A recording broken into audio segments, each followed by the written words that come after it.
You are listening to an Ark Media podcast. In the last decades, and especially in the last decade, we've been taken by a dangerous bacteria called babesis, because we are just obsessed with one person. When you open your mouth in Israel, people are not interested if you are nice or not nice, if you are tall or short, if you are blonde or brown. They're just interested if you are for Bibi or against Bibi. We stop dealing with our health, with our education, with our security. We are torn in the most dramatic way over one person.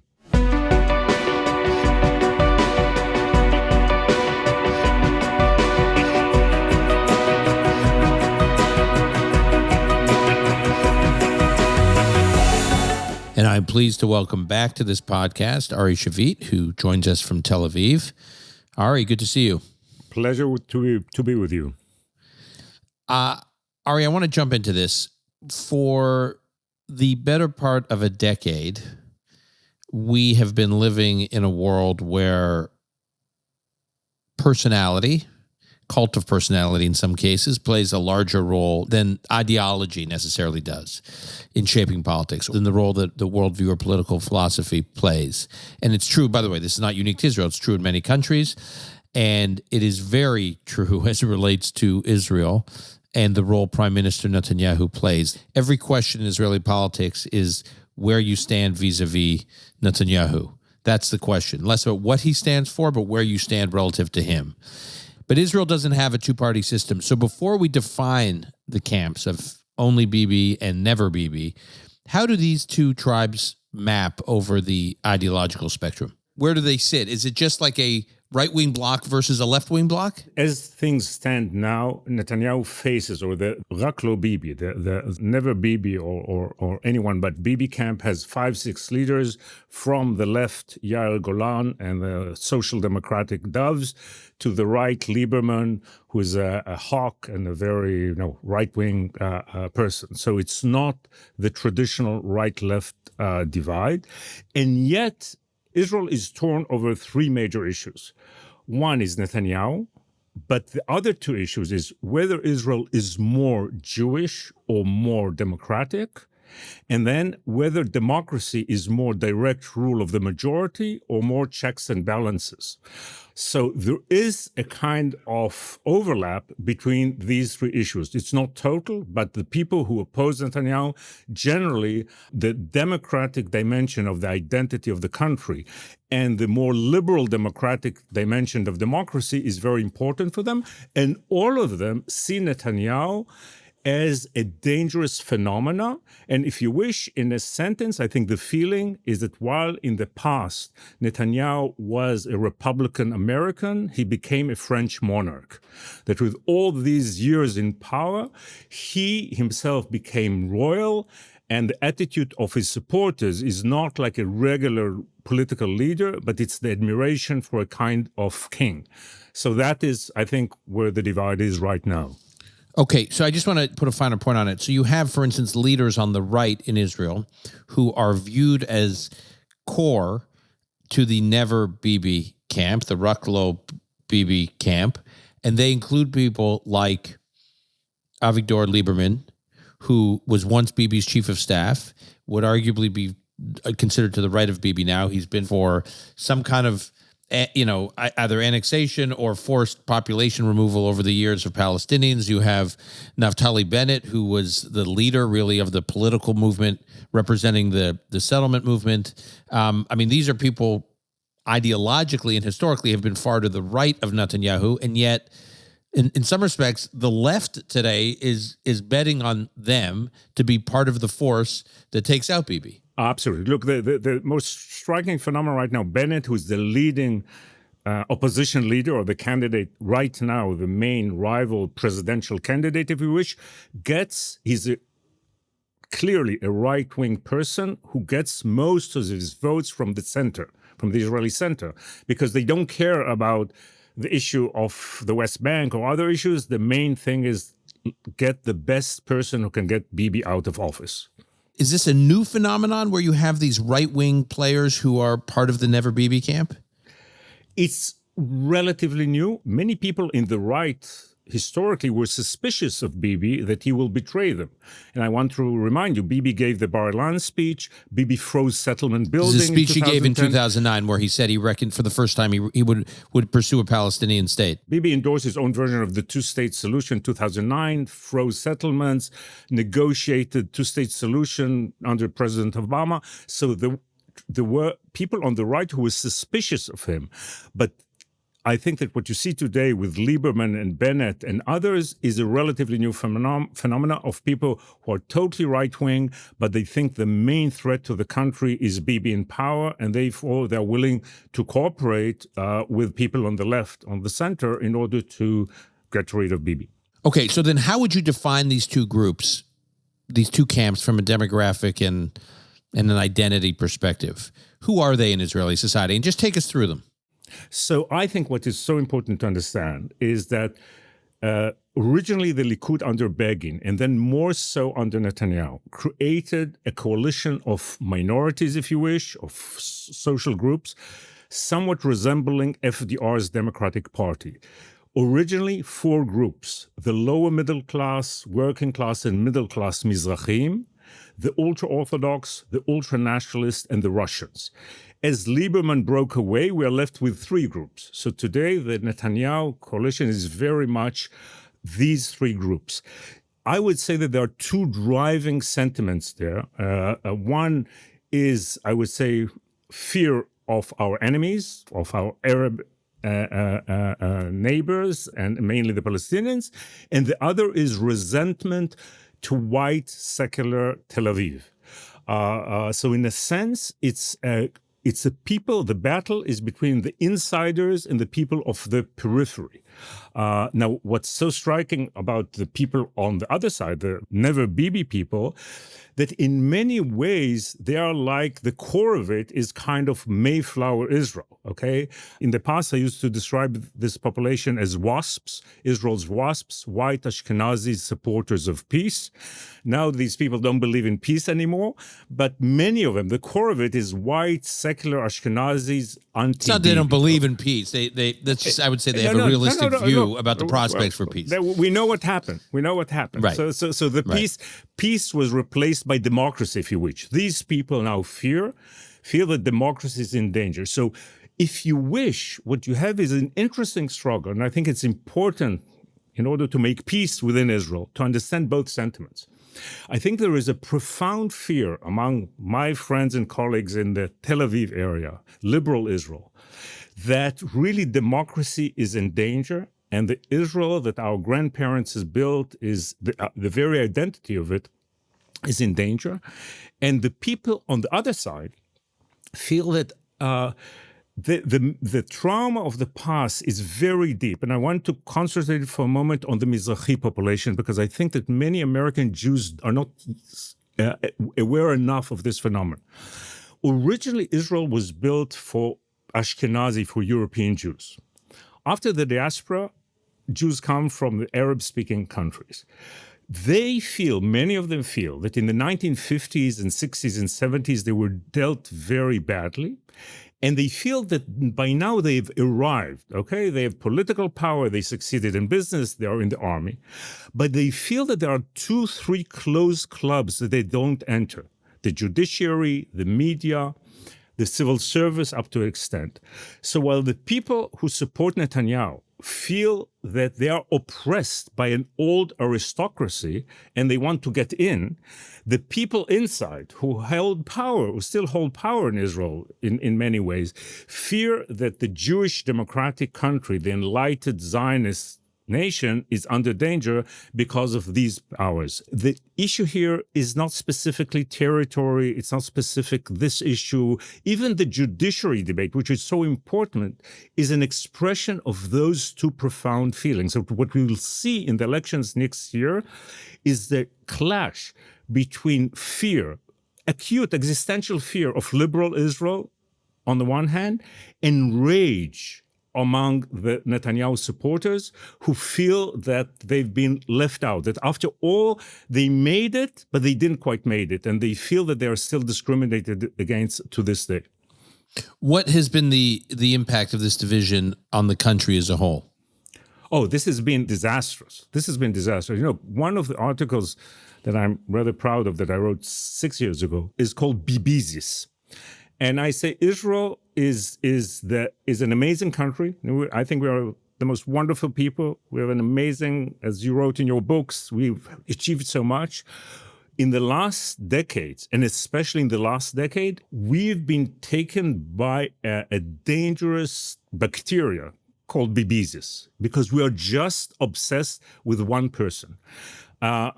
In a paraphrase on an Israeli popular song, I say, at the end of every sentence we say in Hebrew, there is a Bibi with a cigar. Okay, when you open your mouth in Israel, people are not interested if you are nice or not nice, if you are tall or short, if you are blonde or brown. They're just interested if you are for Bibi or against Bibi. So this obsession, we stop dealing with our health, with our education, with our security. I think this is one of the reasons major reasons that led to October 7th. We are so obsessed. Now, where is the irony? The irony is when you see people that actually ideologically are not that much apart, okay? Because many of these, especially Mizrahi, like moderate, pragmatic right, okay? And many people on the center, today, the differences regarding the Palestinian issue, for instance, is minimal, if at all.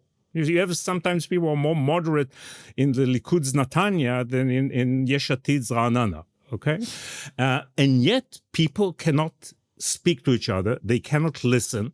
And we are torn in the most dramatic way over one person. I'll tell you between us that I personally think, although I try to be fair to Netanyahu, I think that if he was a decent politician, leader, would have said, just because the nation is so obsessed with me, I should resign. Again, even if I'm the greatest leader ever. But this is where we are. The implication of these 30 years and now these 10 years of ongoing conceptual, emotional civil war regarding one person is really tearing the country apart. And there are like three issues that create real divides regarding the ultra-Orthodox, regarding the Palestinians, and regarding the settlers, Greater Israel or not. These are real issues. The Netanyahu issue became much stronger than all of them. And in my mind, there are elements of it that are really such a fierce battle over one person with no deep ideologies behind it. What is it about Netanyahu, his personality, his politics, his style of politics? Like, what is it that so viscerally divides Israelis, that creates what you could just call this babesis? Like, what is it? So first of all, Netanyahu, generally speaking, has very few friends, real friends. One of the real friends he had told me once, Ari, I never met a person, such an impressive person and such a flawed person in one suit.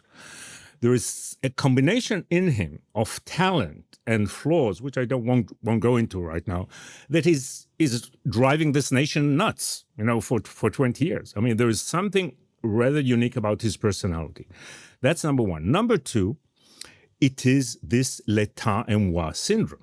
At a certain point, I think it's around 2014 or 2015. Look, the Netanyahu I knew in the 2000s, when he first became prime minister, late 90s, was a moderate, reasonable, conservative who actually looked for the center. He was looking for the central ground. And what happened, that because he felt so rejected by the Israeli elites, because he felt haunted, and because he is, to put it mildly, a suspicious person, he sunk into a bunker. So since 2014, 15, 16, you see a new Netanyahu who is very different than the previous one. And I think the judicial process made this worse. And ever since, also, there is some import from America, without getting into it. So the old Netanyahu was not a populist at all. The genuine Netanyahu is a 19th century Tory. Okay, now you have an angry populist who became much more aggressive, but he's also attacked much more aggressively. But I want to explain how this looks to the two camps, to the two tribes. In my mind, for the many in liberal Israel, in Tel Aviv, Israel, Netanyahu makes people angry because his English is better than ours. Okay, there is among these circles there is a feeling. No, we go to Princeton, we go to the fine places on Fifth Avenue. We are worldly. Suddenly, there is a leader of the people on the other side who is better than us in all of that. Okay, and there is an element that I think makes people very. It's a profound feeling beyond the justified fears regarding the way he behaves. On the other side, you have a mirror image of that, because people who feel that there is still an old aristocracy that is oppressing them feel suddenly we have a hero. We have a king to fight the old aristocracy. So they identify, look, one of my hobbies is to go to Likud rallies. I don't care about Netanyahu. I don't listen to him. I'm interested in his voters. And the sentiment I hear everywhere there is the sentiment I'm just describing. We are oppressed. We are not represented in the media properly, in the old media. Now there's new media. The judiciary keeps us out. We feel oppressed. And Netanyahu is the only one fighting for us. He's our hero. So you have these two conflicting narratives which intensify the drama regarding the real person. But Ari, I take your point that Netanyahu, you would argue that Netanyahu has changed, but I would argue that the environment in which Netanyahu was elected for the first time back in 1996 is in some respects not different than what we're dealing with today. The intensity of the tribalism may have increased, but Netanyahu won that election against Peres with a little over 1.5 million votes, and Peres got a little less than 1.5 million votes, which is to say that he won by less than 1%. And it wasn't like voter turnout was low. Voter turnout was close to 80%. So you had a clearly split, dare I say, polarized electorate when he first got elected in 1996. And I should add that was against the backdrop about a big, messy debate in Israel over the Oslo process, a two-state solution, the Rabin-Peres pursuit of accommodation with Arafat and the PLO that would involve a path to a Palestinian state.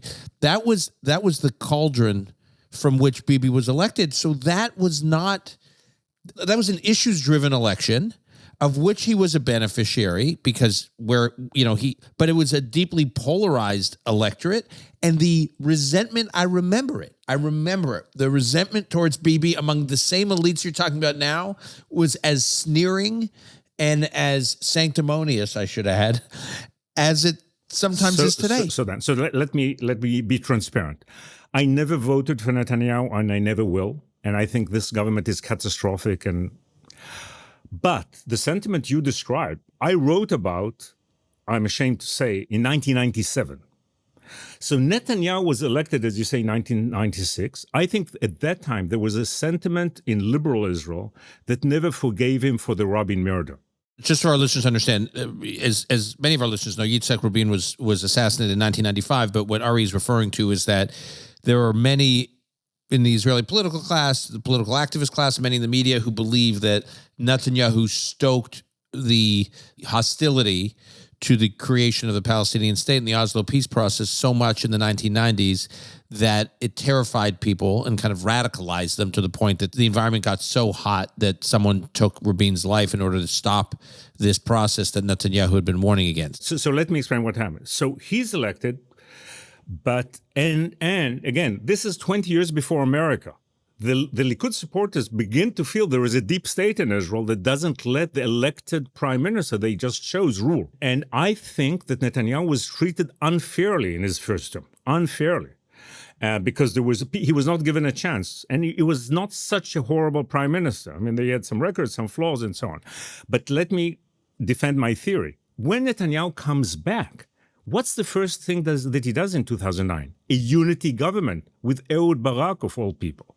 And who's next? Yair Lapid and Tzipi Livni. So for our listeners, Netanyahu were populating his government when he returned with leaders of the opposition, basically. There is a tragedy here because there was a moderate conservative reaching to the center to collaborate with his old flaws, feeling rejected, and then becoming very angry and very aggressive. Now, but I'll add to you something else that I think people don't know. Even after the last elections, which for me was catastrophic results, 2022, Netanyahu reached out to the leaders of the opposition and he asked them, let's form a government without Ben-Gvir. And they couldn't. Why couldn't they? Because of Never-Bibi, because their constituency will not forgive them. So there was a possibility to stop all the horror that we've experienced in the last 2 years. We could have had a Netanyahu-Lapid-Gantz government established in 2022. But the sentiment of Never-Bibi didn't let Benny Gantz, who wanted it, and Yair Lapid, who doesn't want it, join. So this is a theme. There is a theme of over dozens of years. But I do insist that in the last decade, we have a new Netanyahu. Whether he can change again, that's a question. But the new Netanyahu of the last 8-9 years is much more aggressive, much more populist. The end justifies the rule. And the legitimacy he gives to Ben-Gvir and Smotrich and people like that, is, in my mind, is unforgivable. Let's take a short break to hear a word from our sponsor. One of the most enduring strengths of the Jewish people is our instinct to take responsibility for one another. It's a guiding principle of the Jewish Communal Fund. For more than 50 years, the Jewish Communal Fund has been a home for Jewish philanthropy, making it easy, impactful, and tax smart to give. Recently, JCF fund holders granted over $1 billion to a wide range of 501c3 charities in a single year, much of it going to Jewish causes, day school scholarships and food pantries, emergency aid for Israel, and programs fighting anti-Semitism here at home. A JCF donor-advised fund lets you contribute appreciated assets, take your deduction this year, and direct support when it's needed most, whether that's rebuilding a community in Israel or strengthening Jewish education in New York. When you give through JCF, you're investing in Jewish life. To learn more about opening your fund by December 31st to lock in 2025's tax advantages, follow the link in the show notes or go to jcfny.org, the Jewish Communal Fund, where giving back means building the Jewish future. So the ideological lines blurring, meaning that you had people who fundamentally disagree with him, because I would argue that say we talk about Avigdor Lieberman or Naftali Bennett, the political constituencies they have historically represented, not maybe now, but that they have historically represented, a lot of the Bibi worldview, or a lot of the voices that you're describing that felt underrepresented, the voices that Lieberman and Bennett represented, were part of that constituency, were part of those demographics. And so somehow, even though their voters and their supporters are in the camp that would be sympathetic to Netanyahu being the vessel against the establishment and the vessel against the elites, even they started to break with Bibi. I don't know how it is in America, but in Israel, sometimes the personal dimension matters as well. So the relationship between Lieberman and Netanyahu has a personal element that we won't go into it right now. But I want to prove your point in a different way. Look, the main battle today in Israel is about the judiciary, okay? The right, Netanyahu, and the right critical of the judiciary, and the center-left and the anti-Bibi supporting it. Do you know who began the criticism of the judiciary in Israel? Yitzhak Rabin. Yitzhak Rabin was the first one to say the judiciary has too much power. And who came after that? Ehud Olmert and his centrist Kadima party. And at that time, who was the best friend of the judiciary? Benjamin Netanyahu, who would have dinners and lunches with Aaron Barak and Dorit Benish in his mansion, in his residence. It's no mentions in Israel, okay? Not in the public sector. So you see how absurd this thing is, because we should have all discussed the issue of the judiciary in a reasonable way, because everybody understands there is a problem and everybody understands you don't want to destroy an independent judiciary, all reasonable people. But the debate over Netanyahu, the battle has, now you talked about the Netanyahu's ideological stand. In 2014, when it will be revealed what Netanyahu was willing to give for the two-state solution in his negotiations with Dennis Ross, people will be shocked. And that's Netanyahu 2014. Netanyahu 2024 wants to annex everything. So you see that the whole ideological thing became a charade. It's a charade. Because this identity, emotional obsession took over everything. And again, because I'm a centrist and I have some friends on my moderate left, I say to them, look what happened. The obsession with Netanyahu emptied us of our values, of our convictions. You don't know what the center and what the left stand for. They don't talk, it's not clear what's the positive agenda, because it's all just obsession with Netanyahu. Again, understandable to a degree, justified, but tragic. How also then, in that spirit, has Netanyahu confronted the Never-Bibi camp, and actually how has he benefited from it politically? So I think that, again, in Hebrew we say anyone but Bibi, but the Never-Bibi camp, in my mind, is the most, I think there were benign goals. People meant the best. It was the worst political investment ever. Hundreds of millions of dollars, hundreds of thousands of articles and tweets and whatever, which achieved exactly the opposite of what they wanted. It didn't weaken Netanyahu, it strengthened Netanyahu. It didn't moderate Israeli governments, it drove them to the extreme right. It didn't strengthen democracy either. The Never-Bibi movement lost 7 of the last election campaigns. And in the one election campaign it won, when Bennett and Lapid became government, the backlash was so extreme that we see the consequences. So I asked my friends in the center left in Israel, isn't it time to learn the lesson? Every morning when Bibi wakes up in the morning and sees this obsession, he says, thank you so much, guys. You are helping me so much.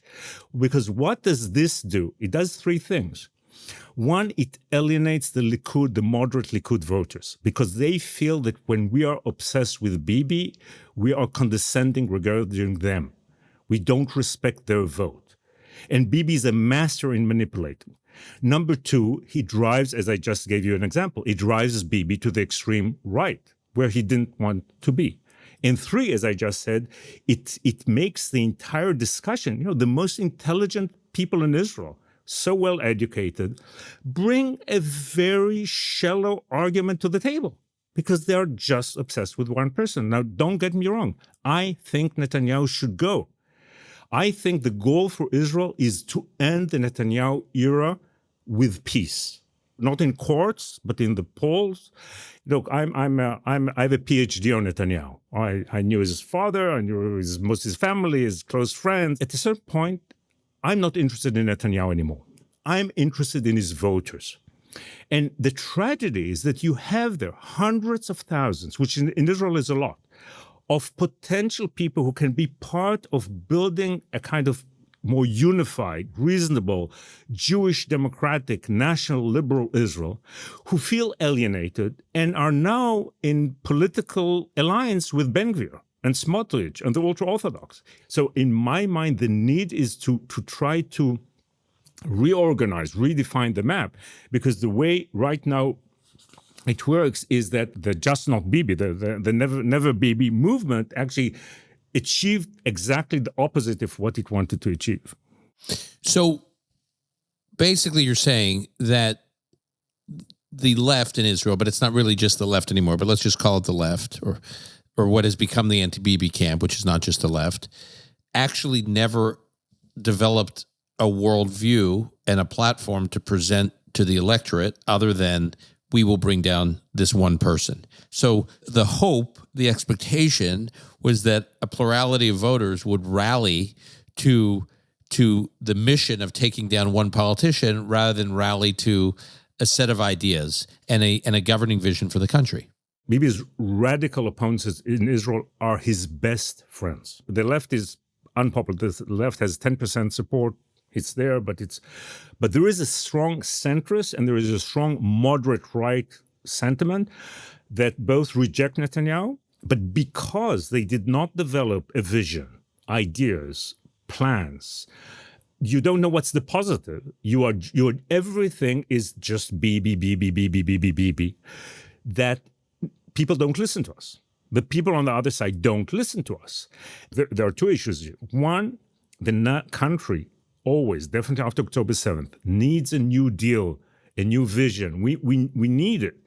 And two, if you want to win in politics, you have to bring love to the table, not hate. You have to bring a vision of something positive. When you have a negative ethos, you will lose. And Bibi is a master and one of the reasons, our conversation, I think, is based on several articles I published in Yediot Achronot in Israel in the last 2 months. And I was happy to see that now, unlike in the past, some people understand that. Because the elections of 2026, in my mind, are kind of make or break elections. It's a real fight for Israel's soul and identity. And I do think this government is catastrophic. We cannot re-elect it.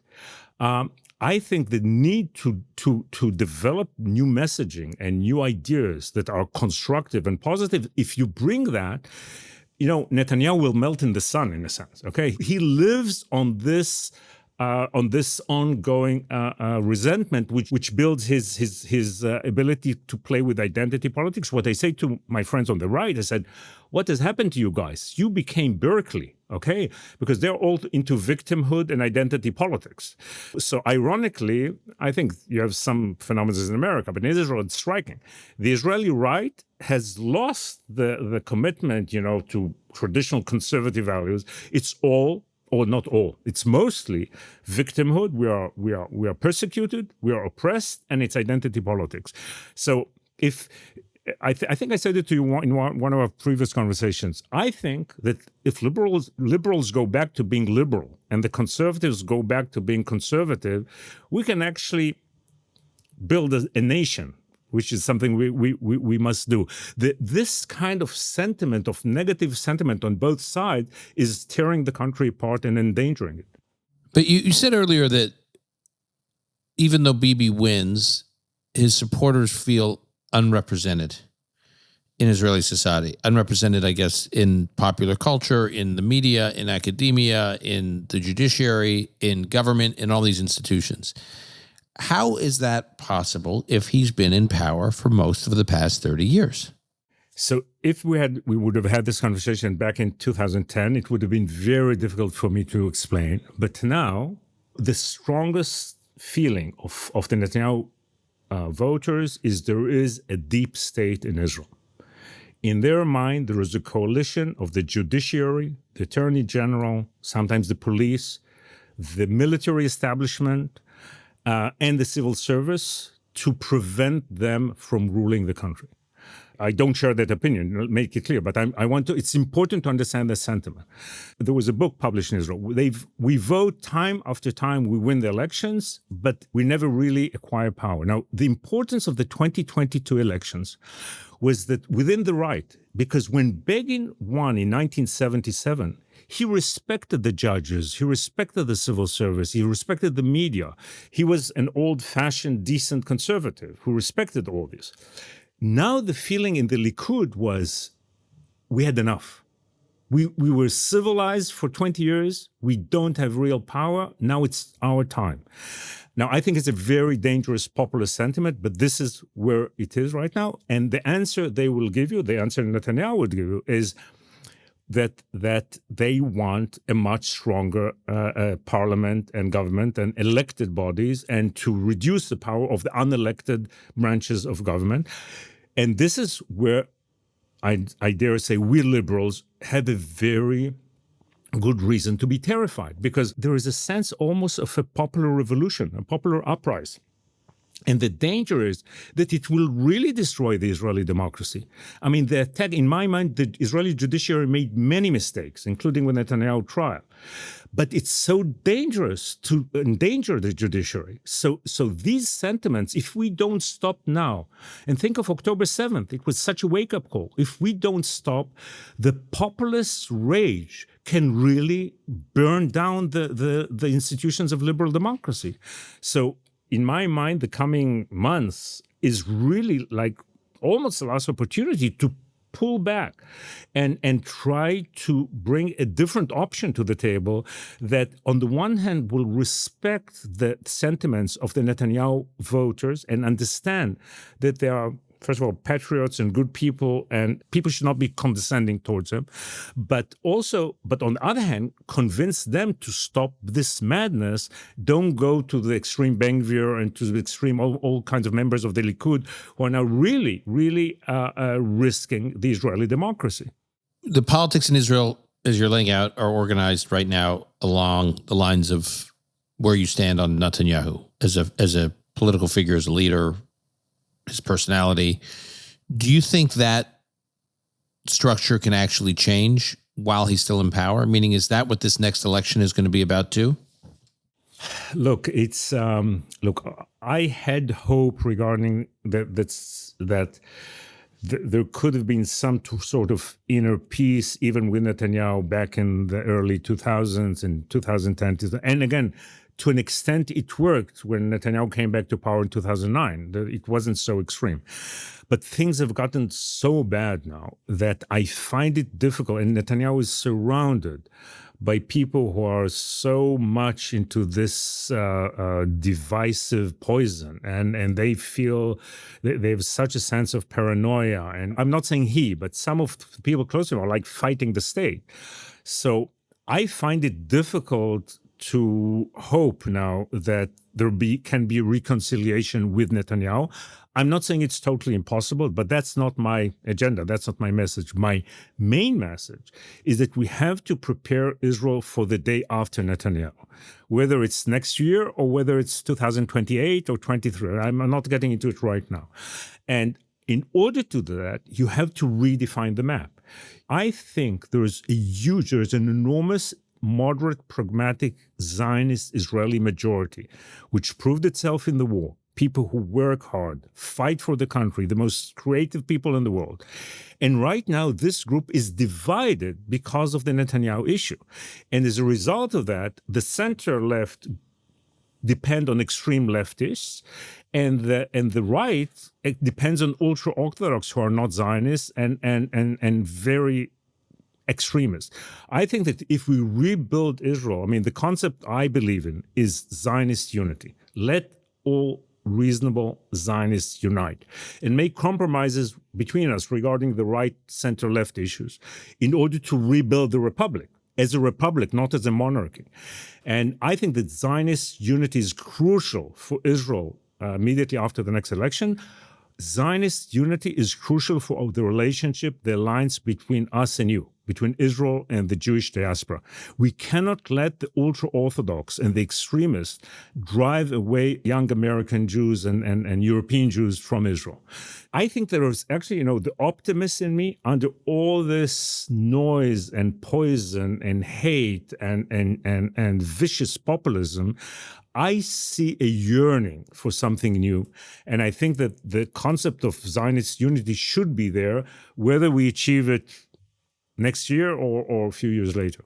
Ari, we're having this conversation, as I said at the introduction, against the backdrop of Netanyahu's pardon request, heightened attention around his trial, the decision before Bougie Herzog, the president of Israel, on whether or not to grant some kind of pardon to Netanyahu. How much of this trial, Herzog's decision, the debate about how to resolve or not resolve Netanyahu's legal problems, how much of that is the crucible through which what you're talking about here, what you're laying out, in many respects, what you're hoping for is going to get resolved, the crucible of how Israel gets through this highly polarized around one person framework that its politics lives in?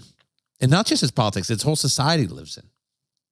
Look, I think the Netanyahu trial brought to a climax. First of all, it's like the incarnation of everything I was talking about, and he brought it to a climax, okay? Because what you saw is, on the one hand, I don't want to get into too many details, but I think there are serious problems with the way the trial was carried out. On the other hand, Netanyahu did things that there was wrongdoing. His main sin was not the cigars and champagne. His main sin was he tried to attack the judiciary once he was in trouble. He totally took his personal agenda, and for that I'm very angry at him. I think so it brought everything to a climax. I think that if there is any compromise possible to end this tragedy, again, as I said, I want us to end the Netanyahu era in peace. And if it goes through the courts, it won't be in peace and it won't be forgotten by his people. They'll come angry. So I think the grand deal should be pardon Netanyahu, but stop totally what Yariv Levin calls the judicial reform, what I call the judicial revolution. I mean, stop this, say, we will deal with the judicial issues and constitutional issues that have to be dealt with. The next government will deal it in a sense of unity, looking for wide agreement. We won't agree about anything. We won't do it in this hostile, aggressive way. So I think that if Netanyahu can be pardoned on the one hand, and on the other hand, this terrible reform and revolution that is threatening Israeli democracy is totally stopped, then I think there is some hope. Do I think, I'm an optimist? I'm not optimist enough to think this is likely. Look, Israel, we need to detox Israel. We need to detox Israel. And we have to understand that this issue has poisoned our political life for such a long time. I put most of the blame on Netanyahu, but many mistakes were done by his opponents. And it's time for everyone to stop blaming everyone else, take responsibility, and move forward toward Zionist unity. All right, Ari, thank you for this. We'll leave it there. That was a hopeful note on which to end. I hope lots and lots and lots of people, especially Israelis, are hearing and internalizing your hope. But we'll see. Lot to happen over the next few weeks as Herzog contemplates his move here, and then obviously a lot to follow over the next few months in the lead up to the elections, where all this will be kind of playing out. And I'm sure we'll be calling on you many times during all of that. So I look forward to being in touch soon. Thank you very much.